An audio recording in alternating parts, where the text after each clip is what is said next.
Hello mga abangers. O, ayan, nakikita nyo na naman. Nasaan ako? Nasa airport na naman. Ayan.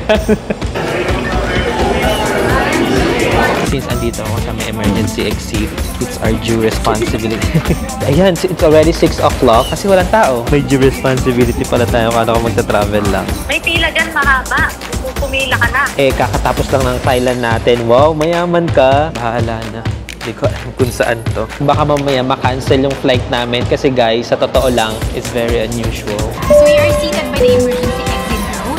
In case we will have an emergency evacuation, are you willing to assist us? Ewan ko, para ako nasa ibang planeta kasi iba yung ano dito. And sir, since you're seated by the emergency exit row, that means no bags allowed. Anyway, Taiwan doon na nakalagay. Na-delay nga sila. Sino? Sila nanay, na-delay yung flight nila. Sabi?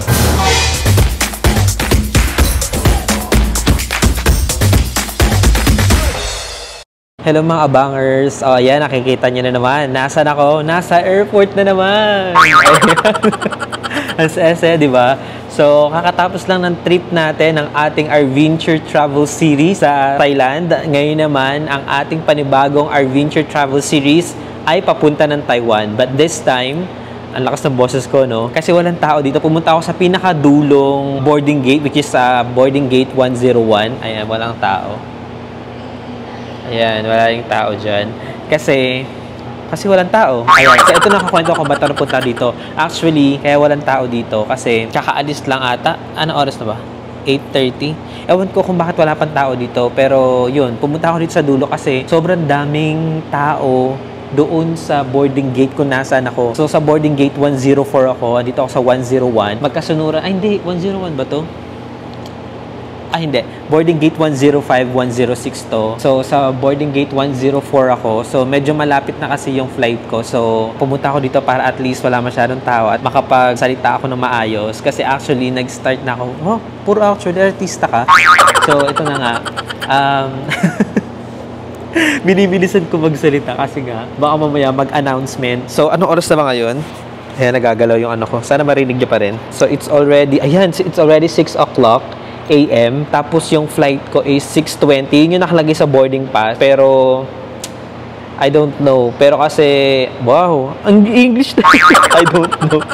Pero kasi ang nakalagay dun sa oras na pinili ko nung bumibili pala ako ng ticket is 7 AM. So, bahala na. Basta tatawagin naman niya na dito naman ako malapit sa boarding gate ko. So, ito na nga. Bakit nagkaroon agad ako ng travel papunta ng Taiwan? Kakatapos lang ng Thailand natin. Wow, mayaman ka. So, ito na nga. Kasi this month, November, is birthday month ng pamangkin ko, which is yung nanay niya is OFW sa Taiwan. And birthday month din ng tatay ko. So, sakop ng birthday nila yung travel namin sa Taiwan. Actually, ang dapat na magta-Taiwan lang is ako tsaka yung pamangkin ko kasi nga, birthday nga ng anak niya. Pero since birthday din ng tatay ko, sumama na rin siya at ayun, nagkaayaan na rin. Pero kasi, ang original plano lang dapat is kami ng dalawa ng pamangkin ko. Pero since nagkaayaan na, ang nangyari kasi, nauna muna kami bumili ng ticket, tapos sunod na bumili ng ticket yung kapatid ko kasama yung brother-in-law ko tsaka yung anak niya. Ang dami nang dumagdag, which is mas maganda kasi the more the merrier.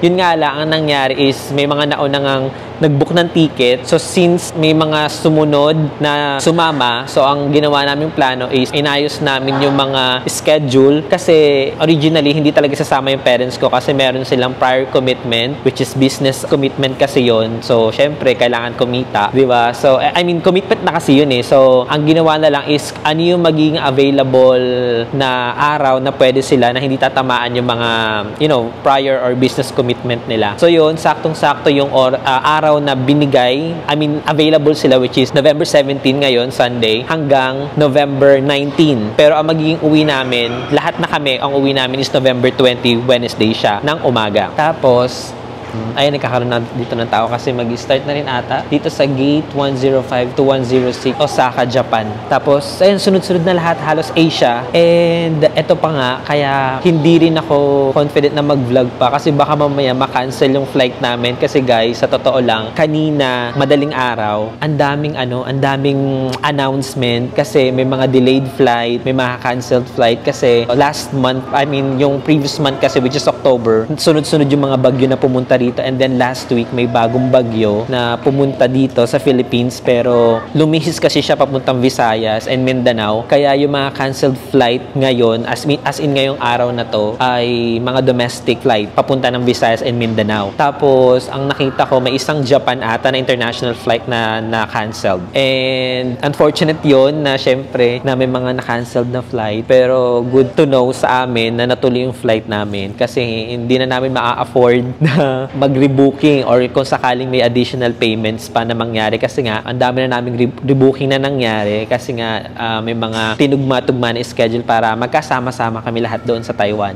Actually nga, wow, actually na naman. Bilangin yung actually ko dyan Ayan, so dapat 14 kasama ako sa unang batch na pumunta ng Taiwan, pero niles kasi namin yung rebooking para hindi masyadong malaki yung gagastusin. Nauna na sila doon sa original flight nila, nirebook na lang yung pauwi. Tapos ako naman nirebook ko yung papunta tsaka yung pauwi para tumugma naman sa schedule ng pagpunta doon ng parents ko tsaka ng kuya ko. Ayan, so tugma lahat ng mga schedules namin na appointments, walang tatamaan, which is good. Tapos marami pa kami ngayon, kaya nakakatuwa siya. And paano yung tuwa?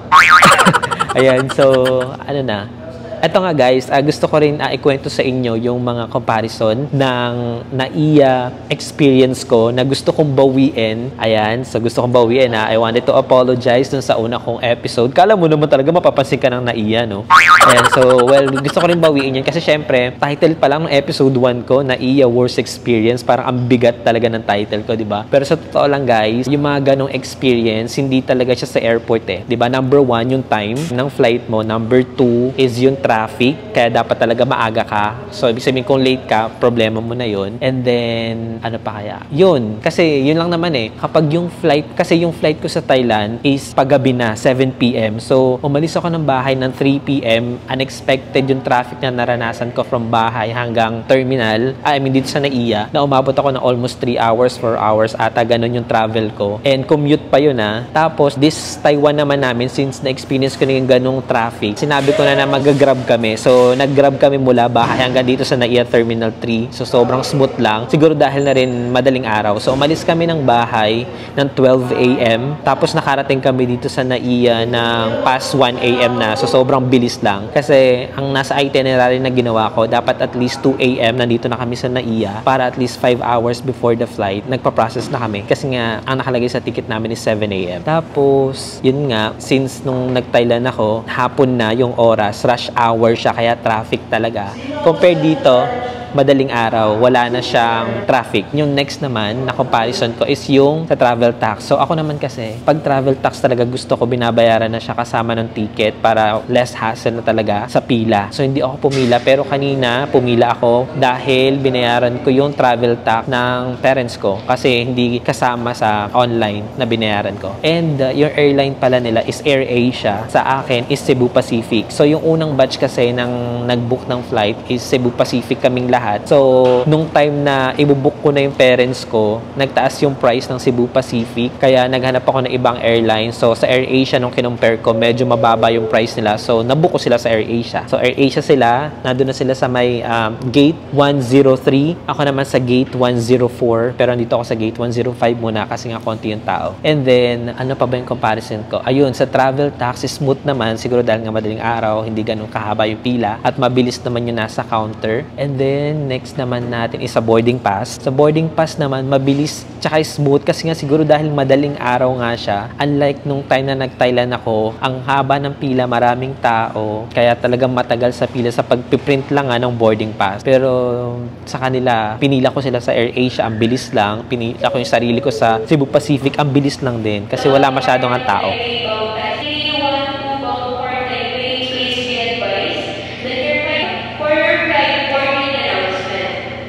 Okay, ayan. So, sa ano ako, sa nalipat na naman, nakalagay kasi dun sa ticket ko nakalagay, gate 102. Tapos, nung tumingin ako dun sa nagpa-flash, naging gate 104. Ngayon naman, nag-announce ngayon, naging gate 107 naman ako. So, paiba-iba. Tapos, sabi din nung nag-a-announce is standby daw. Wait lang. Ay, akala ko tatay ko. So, ayun, standby daw. Ayun. So, ang daming announcement kanina. May mga delayed flight nga, tsaka canceled flight na nakwento ko na kanina. So, saan na ba tayo? Ayun na sa boarding pass, okay naman. Mabilis, smooth lang. lang, unlike nung nag-Thailand ako. So ngayon, sa immigration naman tayo. Nung nag-Thailand ako sa immigration, medyo hassle. Tapos yung kinuwento ko nga sa inyo na sumingit-singit pa ako, ganyan and all. Pero this time, walang singit kasi nga, walang singit.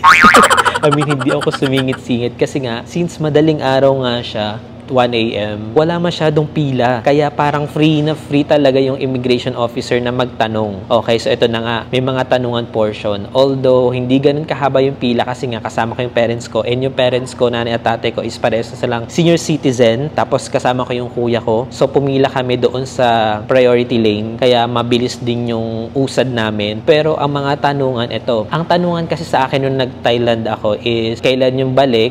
Anong trabaho? Tsaka anong company. Ganun ba yun? Hindi ko na matandaan kung ano yung tinanong sa akin sa Thailand. Pero easy lang na talagang parang personal question. Ay, hindi personal question eh. I mean, yun lang. Trabaho, kailan ang balik. Yun lang ang tanong sa akin. Basta mabilis lang. Kaya mabilis din ako nakalusot nung Thailand. Sumingit-singit nga ako, di ba? Tapos, ito naman sa Taiwan, ang immigration na nangyari sa amin. Since kasama ko nga senior citizen, parents ko, nauna na sa pila na tinawag is yung nanay ko muna. Ang tinanong sa nanay ko is, kailan yung balik? Kasi nasa likod lang ako ng nanay ko eh. Tapos, kung nagtatrabaho pa. Yun lang yung tanong, dalawa lang. Tapos, sunod yung tatay ko kasi nga, sabi nung officer is, unahin mo na yung mga senior. So, inuna yung tatay ko. Ang tanong din sa tatay ko, isa lang tinanong sa tatay ko eh. Ano lang eh, kung nagtatrabaho pa. Parang ganun din tanong eh. Parang kasi, since grupo naman kami, syempre, pare-parehas kami ng uwi. Hindi na tinanong, yun yung tanong. Tapos, sunod naman yung kuya ko. Ang tanong naman sa kuya ko, hindi na tinanong yung kailan ng uwi kasi nga pare-parehas kami. Ang tanong sa kuya ko is, anong trabaho? Yun lang at ang tanong sa kanya. Tapos ako na yung kasunod. Ang tanong naman sa akin, hindi na rin ako tinanong ng kailan ng uwi. Ang tinanong sa akin is, ano yung trabaho ko? I mean, saan daw ako nagtrabaho? Sabi ko, private, BPO, ganyan. Tapos, about trabaho din. So, ibig sabihin, majority ng mga tanong sa aming apat is kung nagtatrabaho pa or kung ano yung trabaho. Tapos, sa unang tanong doon sa nanay ko, kailan yung balik? Tapos, nung tapos na kaming apat, ako yung huli. Kasi nakaantay sa likod lang mismo ng officer ha. Di ba may counter yung officer? So, nandun yung tatlo, yung nanay ko, tatay ko, tsaka yung kuya ko sa likod lang ng officer. I mean, doon sa likod lang ng room niya,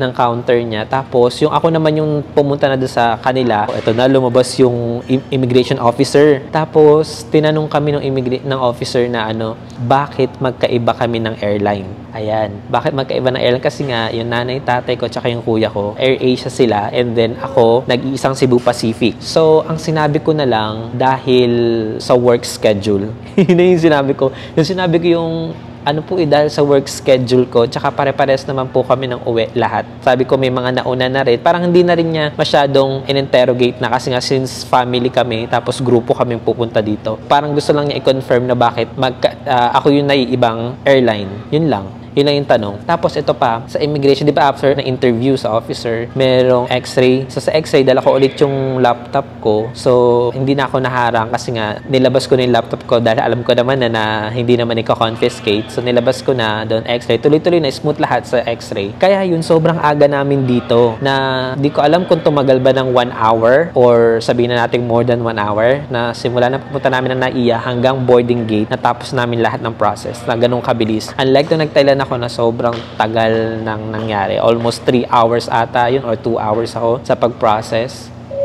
Basta mga 3 hours ganun siya. Kasi nga sobrang daming tao. Ayun na, sige, pupunta na ako doon. Ayan, so tinatawag na yung 5J132. Pupunta na ako doon, guys. Ayan, so yung unang gate, medyo mahina yung boss ko kasi tinan nyo, guys. Ayan, sobrang dami na naman tao. Medyo bumubulong tayo, guys, kasi sobrang dumami na ulit yung tao. Ito yung kaninang gate ko. Ito yung gate ko kanina. Ayan, gate 104. Ngayon, dito na tayo sa gate 107. Ayan dyan. Gate 107. At sobrang dami ng tao. So, sila yung mga kasabay ko. Yun lang naman. Dumami na naman yung tao. Nahiya bigla.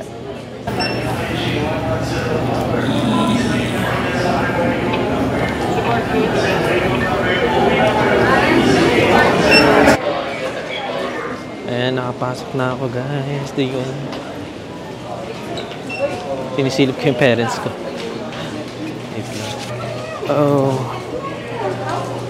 Ito na naman ang lugar na papasukin. unusual. Parang ang daming tao ngayon. Umaga kasi yung flight kaya ang daming tao. Parang it's very unusual. Ayan, papasok na naman tayo dito sa tunnel na to. Ito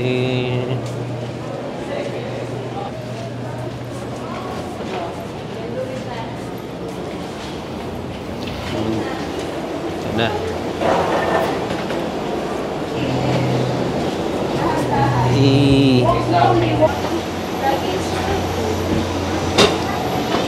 Ano mo dinadala doon?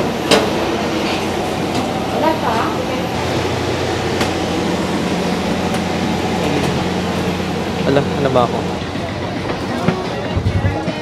30F. Yan, isa ako sa mga nauna. Sa dulo ata ako. Wala masyadong tao pa. Boom! First time in history na una sa aeroplano.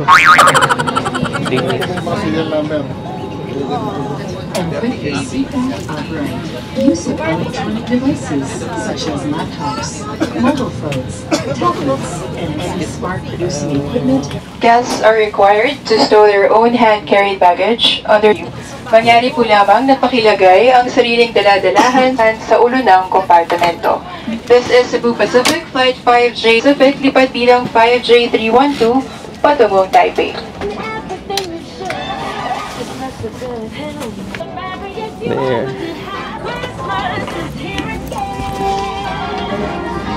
Fueling complete.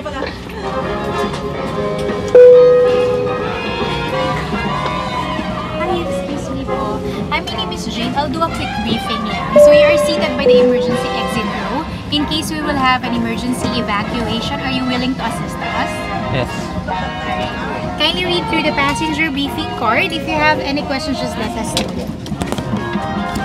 Lag natin to. And sir, since you're seated by the emergency exit row, that means no bags allowed. So all of the bags needs to be put inside the overhead bin during landing and takeoff. Even the small bag. Sling bag. Yes, all bags. Okay. Ayan, narinig niyo naman. Can I message my parents first? Right, wait lang. Saglit lang, may-message ko muna sila. Hindi lang kung naririnig niyo ako. Yan, ganyan ko na lang para marinig niyo. So, mabasa tayo. Akala ko window. Window side na lang. Emergency. Wala, nasa emergency. Okay. Ano ba itong mga babasahin dito? Baka hindi ko ma-coverage lahat. Kwento ko na lang sa inyo pagbaba. Taxi, take-off, landing. Hindi ito. So, dito. Ito.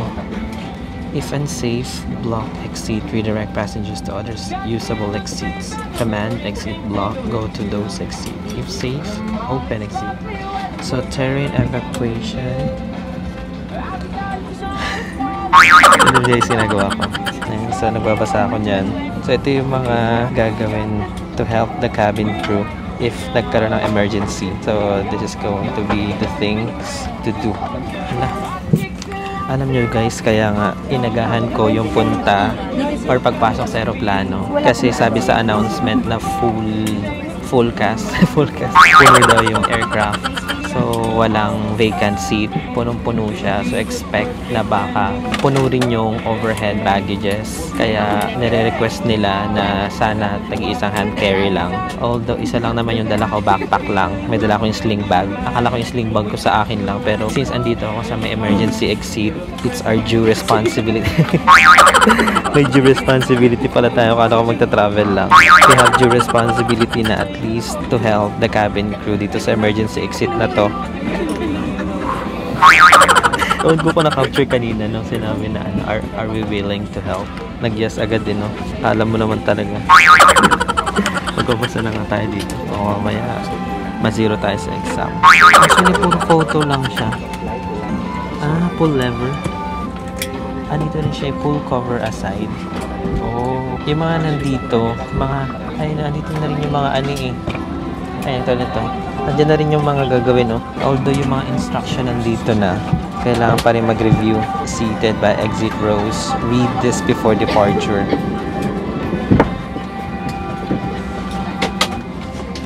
Sa kabila, Yung sa kabilang side namin na emergency exit, mga ano na, mga senior, paano yun? Nakakano ko pa naman. Makikita ko na A yun. pleasant morning to everyone. Labas. This is Cebu Pacific Flight 5J312 and we are bound for Taipei. Magre-review nga muna ako.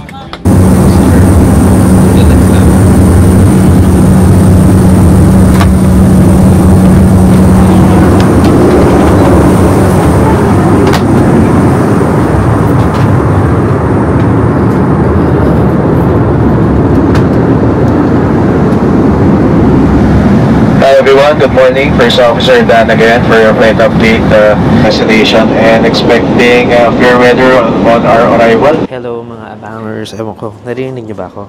Mic test, mic test. So, kakababa ko lang ng aeroplano. Ayun yung aeroplano.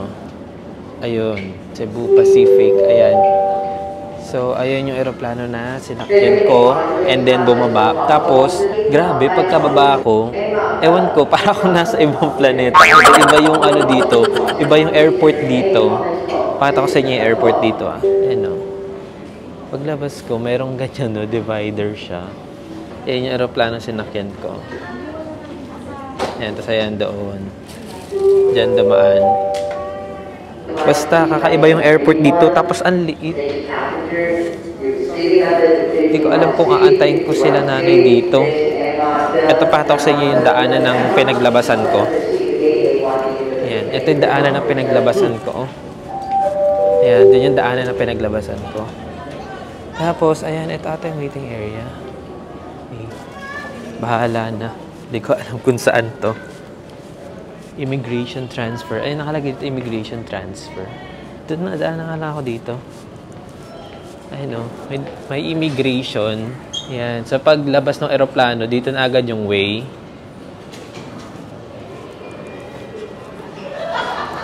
Ayan. So, siguro punta na lang tayo na papuntang immigration. Ayan. Ito pa immigration. Or transfer. Arrivals A1, A3. Dito ba lahat? Ayan, dyan yung arrivals. Tapos, ayan na ang labas ng Taiwan. Grabe lamig. Feeling ko naman ako yung nauna. Cheers. Let's go. Anyway, Taiwan doon na nakalagay. Ala, saan ko kaya antay? Ay, meron din dito. Ala, hindi yung arrivals nila. Para hindi kayo maguluhan, guys. Doon sa dinaanan ko, doon yung A3 or arrival 3. Tapos dito naman yung arrival 4. So, kanya-kanyang gate ng arrival. Okay. So, saan ba? Ang gagawin ko na lang, punta na lang ako dun sa may pinaka-bungad ng immigration since yung usapan naman namin ng kapatid ko tsaka ng nanay ko tsaka ng tatay ko. Dami, no? Ang usapan naman namin na kita-kita kami bago pumasok na immigration kasi nasa akin yung arrival card. Wait lang, may tumatawag. Ayan. Yo! Nagba-vlog ako. Okay. Sige. Nakapila ka na sa ano? Hindi, kakalabas ko lang ng arrival, tumawag yung ate ko. Kakalabas ko lang ng arrival ng eroplano. Oh, sige, sige. Kakalanghap. May pila dyan. May pila dyan, mahaba. Pumila ka na. Saan? Papunta ng immigration? Oo, palabas na dito. So, walang pinano dito? Walang kinikilalang senior? Ganyan? Wala, kasi isa lang daw pinilahan nila, tita. Walang kinikilalang senior dito? Walang priority lane dito? Inaantay ko sila, nauna akong lumabas. Na-delay nga sila. Sino? Sila nanay, na-delay yung flight nila. Sabi? I don't think so. No, no, no, no.